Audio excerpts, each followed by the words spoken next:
Hi, Julian. Hi, how are you? Good. Uh, How are you? Sorry about running a little bit late. We had some technical issues, but uh, but how are you doing today? Good. Good. I'm good. We just had a live stream event at 4 a.m. this morning, so I actually woke up to see it myself, and still energized and super excited to be here. Wonderful. Well, we're very excited that you're joining us.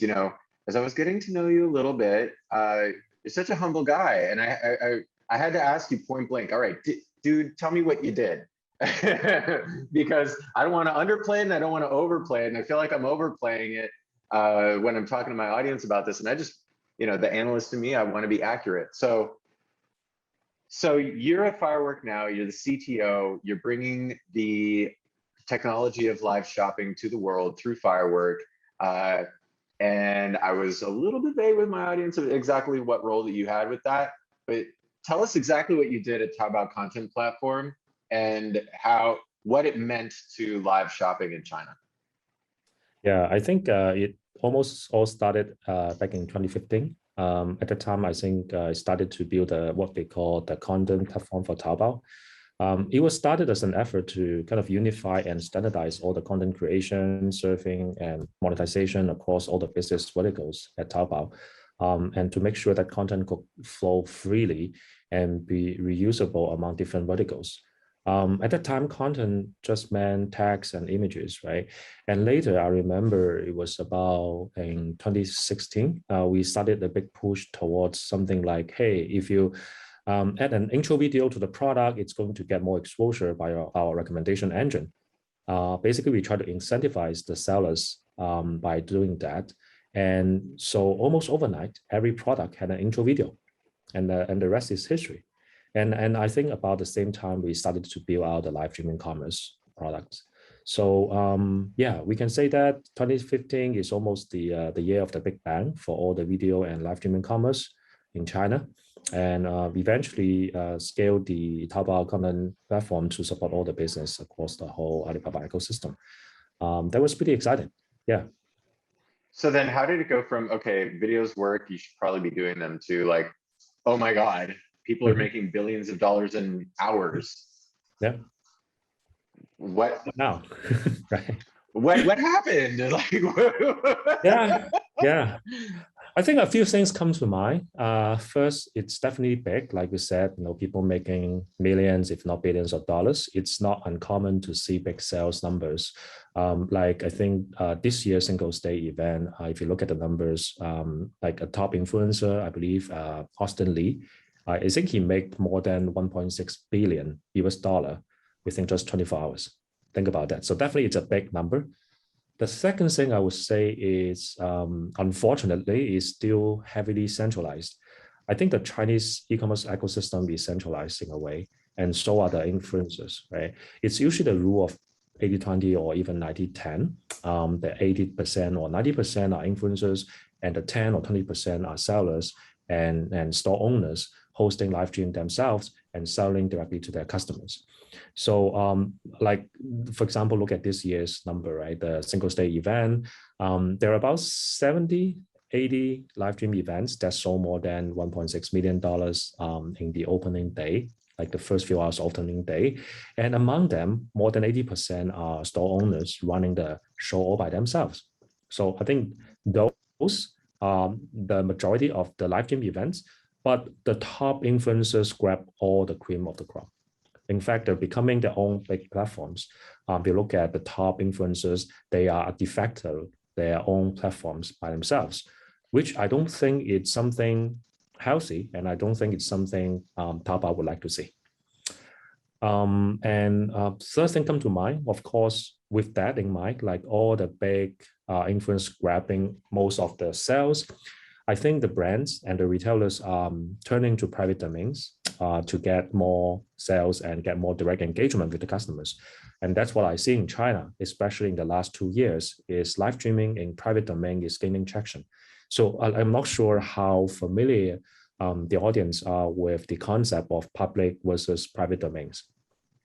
Basically, Give us a quick yeah, Yeah. Yeah, basically public domains are like platforms, like in the case of US, maybe Amazon, or the social media platforms. There are walled gardens. In China, it's like Taobao, JD, or Pinduoduo, right? Their business is actually like setting up a fancy store in a shopping mall, right? Basically, if you're setting a store on a fancy shopping mall, people are drawn to the shopping mall. So, and as a store owner, you are constantly fighting off all the distractions. You're fighting off all the distractions because there's so many other shops on the shopping mall, right? And again, traffic is more and more expensive there, right? So, but for the last 2 decades, I think big platforms in the what we call a public domain in this case actually dominate the market. I think at this point, I think they still have over 90% of the market share in China. That's why I say the Chinese ecosystem is heavily centralized. But the other side is private domain. Private domain is business doing live streaming, engaging the customers through WeChat mini programs, through Weibo, which is like the Twitter here in the US, and through other Xiaohongshu, right? So again, those are much better in terms of engagement. So this is why more and more brands in China today are turning to private domains for engagements. One example is, Sephora, right? Sephora now is doing actually a daily live stream on their WeChat mini program, and they see a over 60% year-over-year growth, which is great. So again, this is something that I see in China in the last 2 years. And the reason is, again, by engaging directly with customers, and they can lower the acquisition cost and increase the customer loyalty. So I think those So, three. so we're gonna move in a second here from talking about the context of what happened in China and what's happening there now from the technology point of view and things like that. But knowing what you know, before we move on, because a lot of these folks, I know that they're interested in like, okay, so what do I need to know now in order to be successful in live streaming in China and live shopping in China? What are your top tips based on your direct insight? Yeah, I think definitely one of the biggest difference if you are doing this on a public domain versus private domain in China. And I think the analogy is doing this on your own online presence on the D2C website versus doing this on a walled garden like Facebook or TikTok or Instagram. Big difference, I think, is the first party data. In a heavily centralized public domain, big e-commerce and platforms and social media platforms are like black holes, right? The more they take in, the mightier they become, and the harder for anything to go up. Platforms tend to keep the most valuable data to themselves. And one of the most common complaints I heard from brands when I was at Alibaba was it's very hard for them to get to know the customers meaningfully with the data, right? And everything has to go through the platform as the middleman. So it's increasingly challenging for them to leverage the data to meaningfully improve conversion and retargeting, especially when they try to target the user of the platform. So everything, again, is within the walled garden. Everything works well, reasonably well within the platform, but it's very hard to leverage the same data set off the platform. Unless, of course, you choose to pay, like pay for the retargeting, pay for advertising solutions. So on the other hand, that's why I think they are turning more and more into private domains. Brands in the private domain actually can take advantage of the direct-to-consumer data approach because they own the first-party data. So in that case, they get more insights, get better insight into the behavior, and can build more personal relationship with them. So that's why you see, like, you have 100% year-over-year growth in terms of the transaction volume in the private domains. So I would say if I draw the analogy between the private domain in China and the D2C traffic in the US, in the rest of the world, I would say, hey, if you are an up-and-coming D2C brand, you probably should own your own D2C presence. And in that, you can own your own first-party data and be able to use that data much more effectively, and cost-wise, it's also much more effectively. This answers a really important question that a lot of, like that Economist article that you were They didn't name you, and they should have, but where they were covering live shopping and everything that you made over there. Mhm. You know, this gets to the main question that people think about when they start asking themselves, like, will these technologies take over the rest of the world? And from what you said, no, it's not a Chinese cultural thing. It's not this, it's not that. There are very structural, totally transferable reasons for why what we're seeing in China will happen elsewhere. And Mhm. one of them is that, especially with that public and private domain piece, um, you know, Amazon can't go and make sense of that. Like they've only got hours in the day, just like anybody else. Like they can't get to know everybody Mhm. and be meaningful to everybody and get inside their lives and drive, you know, not just value, but excitement, delight, uh, a real appeal to Mhm.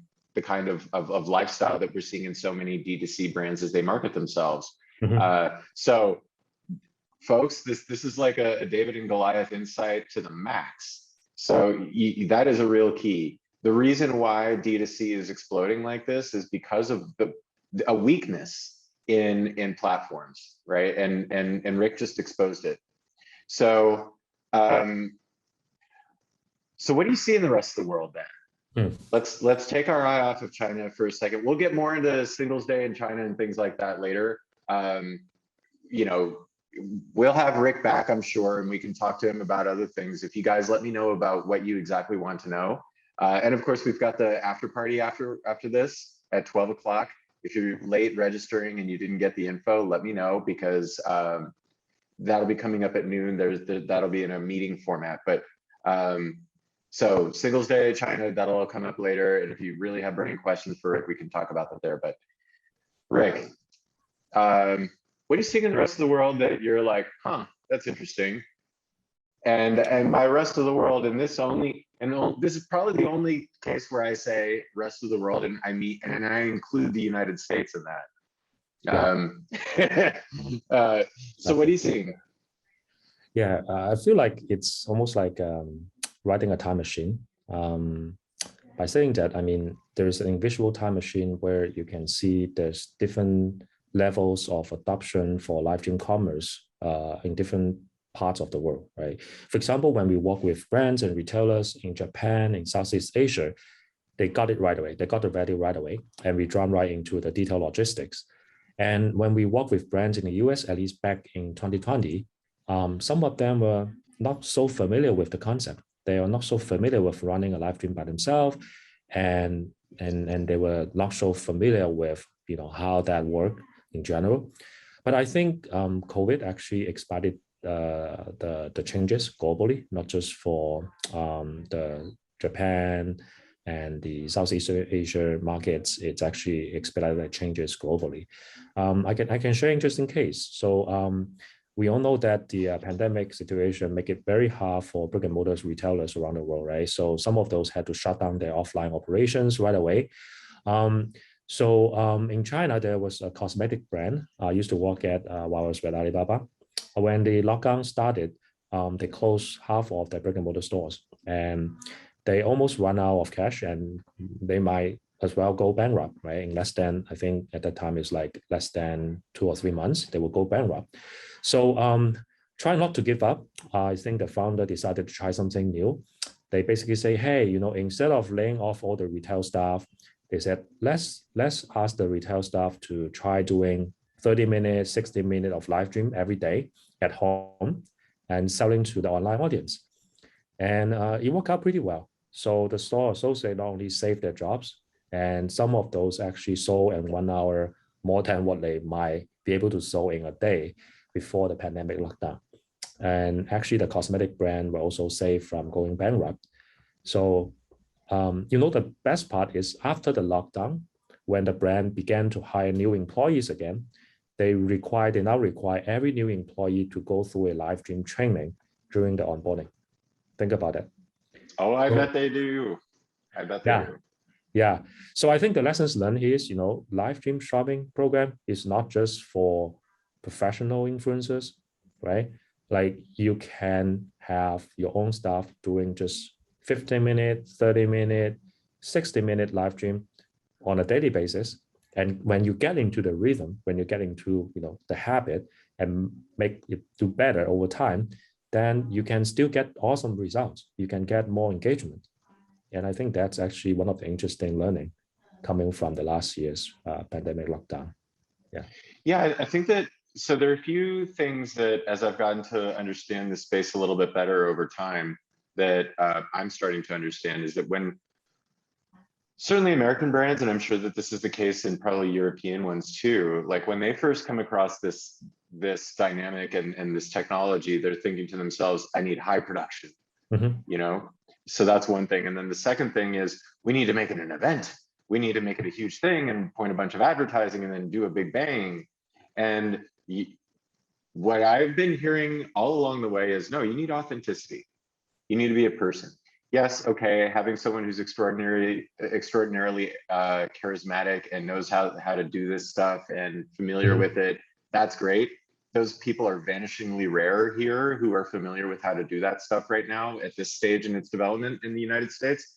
But if you've got someone authentic who's just really excited about what it is they're up to, I've used the butcher example because I know that the supermarket deals that you guys have been clocking in. It's Albertsons, right? Okay. And Yep. yeah, and things like that. Butcher in Oklahoma City, just talking about why this cut of meat in particular was a big hit at his cookout recently. That's great stuff. And then doing it regularly. You're saying the discipline is all about it all, or that it's all about that. Yeah. So folks, those are key insights. And then, so what are you seeing here in the United States? I saw from LinkedIn that you guys did something with Heinz recently. What else is going on? And if you can talk a little bit about that, like what happened there? Yeah, back in October, Firework empowered Heinz to run a Bloody Tomato Halloween live streaming event directly on their website. But we also helped them broadcast the live stream event to their social media accounts simultaneously. So we were able to generate more than 5,000 live audience and close to 700,000 viewers within 7 days of the event. And that's a lot. That's a lot. If you look at the number, a brand that can generate when they were doing live stream on the platforms, on social media accounts, or even on Amazon Live, usually it's like about the second, like 2 digits or third digits, but we are able to generate 700,000 viewers. But what's more interesting to us is when we compare the engagement rate of the Firework Live event on the Heinz website with the same video feed on Facebook or Instagram under their own social media account, we were 14 times higher than on Facebook and 18 times higher than on Instagram. So think about it. Why did it happen? Why engagement were much better on the brand's own D2C website than on social media networks? I think it's the same as what we have discussed previously. Same thing is happening in China. So I try to use that invisible time machine, right? Like it's only happened in China. Brands are more and more proactive in taking the conversation on their own private domain, on the direct-to-consumer channels, because it's more effective. It's more effective.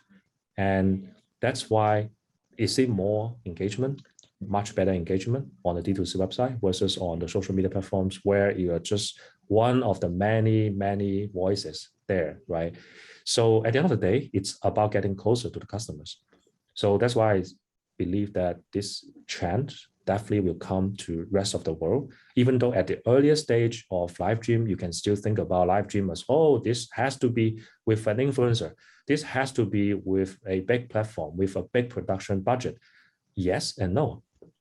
Yes, because definitely that could be the starting point, but no, because getting it done every day on a daily basis on your own D2C website is going to be a trend. And that's what I see in China. And that's why I believe every brand in the US and rest of the world can borrow this playbook and take advantage of it. Yeah, I mean, there's just so much.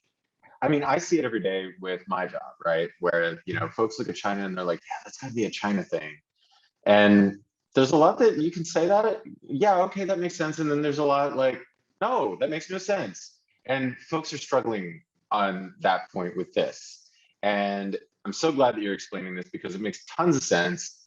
Nobody goes and, promotes, spends months promoting this one single Instagram post, unless you're like a movie that's coming Yep. out, like the new Marvel film or something, right? But Yep. so very appreciative of that. Um, so one thing also that I'm curious, well, all right, so the two things that come up. So how the hell did they get that kind of traffic on property that they own? And why didn't they know that that was possible? And now they're still fooling around with Instagram and Facebook. Yeah, I think that's a great question. So I think it goes down to what Firework can provide. Firework is a multi-sided network. So on one hand, we order of all the brands and retailers. On the other hand, we also have the Firework Publisher Network.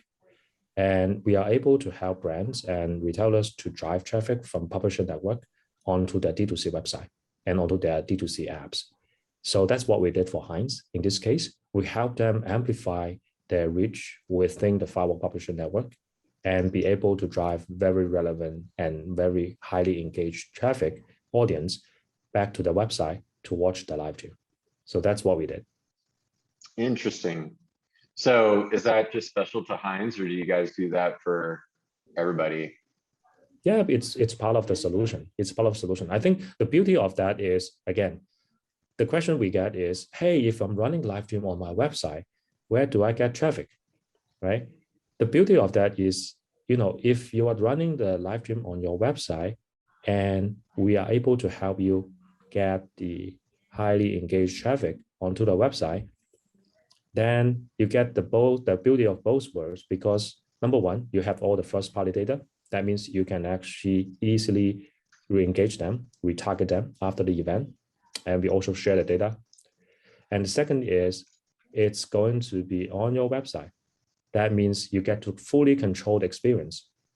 You get to fully control the viewing experience, engagement experience, and you get to fully control the conversation after the event. So Well, you that know is, something, I'm starting to get ideas because everybody's been having trouble with Zoom and Eventbrite integration. And I know you guys, so we may need to work out something for the next edition of Get we should. Global. Let's do it. Let's do it. Yeah. So, all right. So the second thing that came to mind was, and this was something that Sri brought up in the session before this one, is that it's a full funnel experience. So whether it's CPG or anything else, he was talking about CPG, of course, but you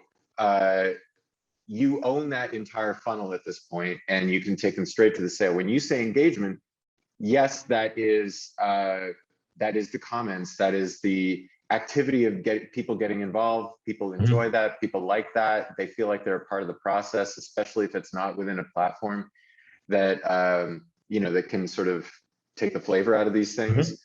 But it also means buying the thing, like right there, right?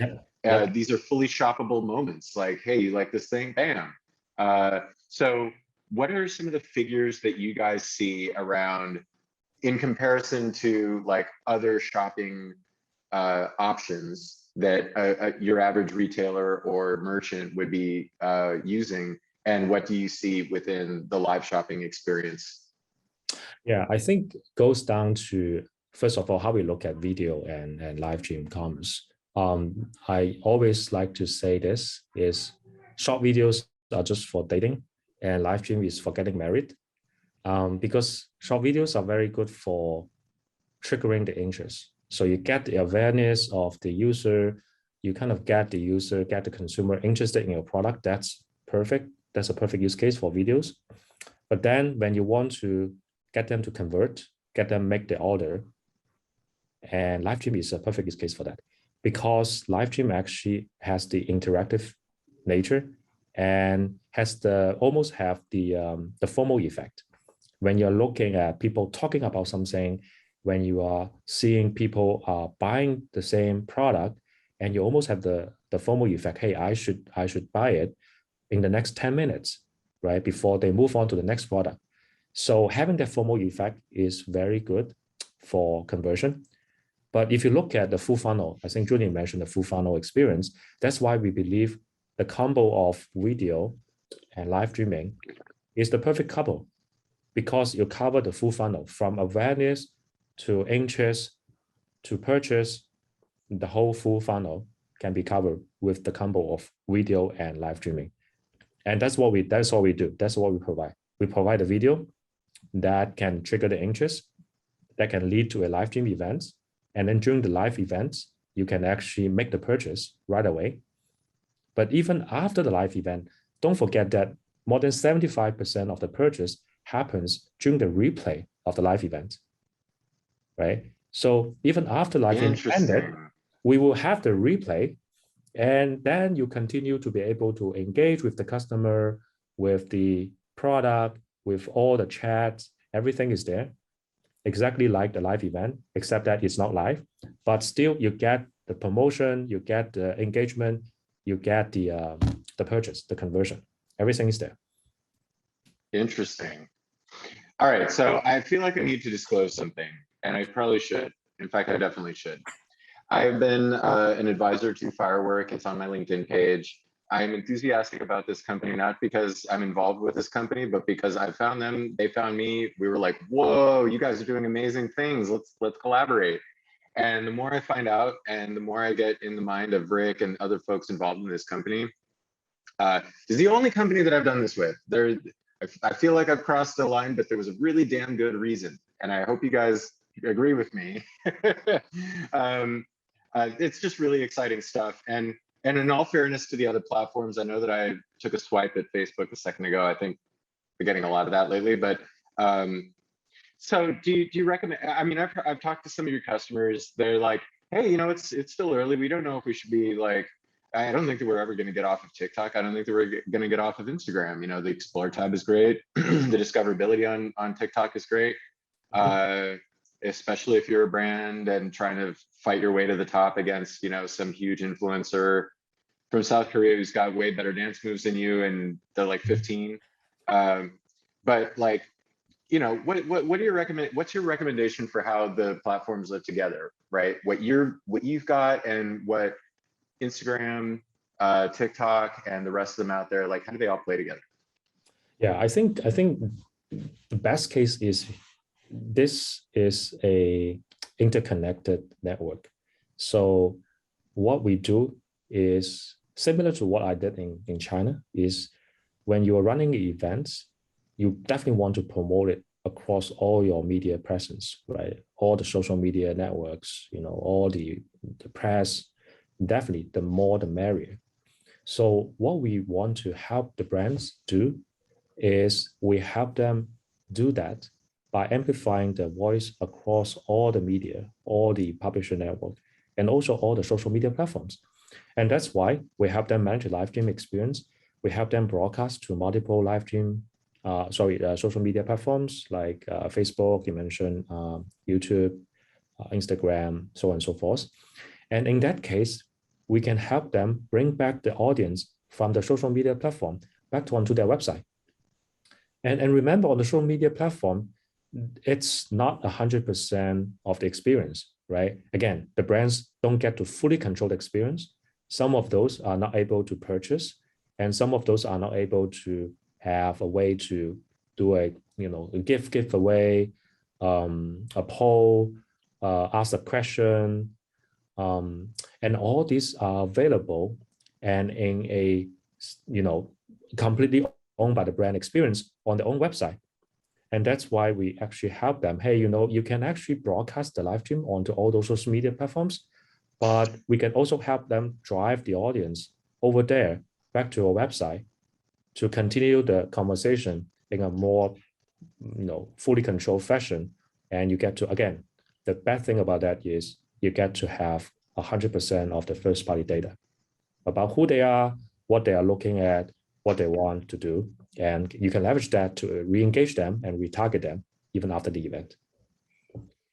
Yeah, and I'm not going to stress too hard about the platforms. They came up with different value props. They will continue to have different value props. You guys are owning this, and I'm just really excited about it. we got to turn over to Ted Rogers from Digital River, but the transition between what Firework is doing and what you saw, you know, started to get a sense of in China that probably gave you the impetus to make the move to Firework, that you talked about earlier on in the session, is like, you know, go to any party in the Bay Area, and certainly here in LA. We're renaming the stadium 2 blocks from my house, crypto.com arena. Yeah. So every party you go to, there's always going to be some bro talking about crypto, okay, and decentralization. I am there's nothing that gets me to run to the other side of a party faster than gunfire, and that is talk of cryptocurrencies. But it's something, and I've discussed this in the last session. I think it was the last session or the session before. The meta theme of decentralization. Trust is, you know, a very touchy thing right now. People don't trust inherently centralized objects, certainly in the United States and in a lot of places where you're seeing anti-vaxxer stuff and things like this. But in less socially electrical zeitgeisty things, you're seeing it with Shopify, right? Yeah. You're seeing with all kinds of technologies, and Digital River is part of that. It's bringing the power back to own that relationship with your customer and your consumer. And Firework is just a really interesting specimen in this category. So thank you so much for joining us, Rick. Guys, if you're tuning in a little bit late, we're gonna do the after party, which is really just like hanging out with Rick and Jackie Zhu, who they've known each other for a while from back in the China days. She was a really big, successful early example with P&G, and then went to ByteDance and TikTok to be their director of AI product development. And now, and more recently, she was at Poshmark. But she's, I mean, super brilliant and very, very cool. So Rick and Jackie, we're going to be doing that. I sent out the link. If you didn't get it in the email this morning, I can resend that. Be sure to email me. Don't put it in the comments here because I might forget. But that's coming up. And now we're going to turn to Ted Rogers. Rick, thank you so much. I really appreciate it. You've been so flexible. We had a lot of curveballs getting this thing. This has been the most difficult thing to pull together. Getting a live event or a virtual event has never been this tricky. I don't know if it's time of year or astrology or whatever, but Rick, you've been a prince. I really appreciate you. Thank you so much. Thank you. Okay, Ted.